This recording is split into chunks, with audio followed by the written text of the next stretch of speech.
এত ঠান্ডায় পালং পনির খাবো না তা কি আর হয়? তারপর পালং শাক যেখানে এত সস্তা। ডিনারের জন্য একটা দারুণ রেসিপি। তো ১ম এ এখানে গরম জলে পালং শাকগুলোকে একটু নুন দিয়ে হালকা ভাপিয়ে নিচ্ছি। তারপর সেটাকে সঙ্গে, সঙ্গে দিয়ে দিচ্ছি একদম ঠান্ডা জলে, যেটা ডিপ ফ্রিজে আমি রেখে দিয়েছিলাম।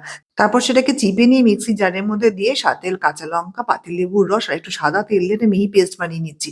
এদিকে পনিরগুলোকে সাদা তেলে আমি হালকা ভেজে নিয়েছি। তারপর তার মধ্যে ১ চামচ মাখন দিয়ে, তার মধ্যে গোটা জিরে ফোড়ন দিয়ে, আদা কুচি, লঙ্কা কুচি, রসুন কুচি আর পেঁয়াজ কুচি দিয়ে হালকা করে ভেজে নিয়ে তার মধ্যে জিরে গুঁড়ো, ধনের গুঁড়ো আর অল্প একটু নুন দিয়ে এবারে ওই পেস্টটা দিয়ে দিচ্ছি। ভালো করে মিশিয়ে নিয়ে নুন, চিনি ব্যালেন্স অনুযায়ী দিয়ে তার মধ্যে পনিরের কিউবস গুলোকে দিয়ে ভালো করে কষিয়ে নিয়ে তার মধ্যে দিচ্ছি অল্প একটু দুধ।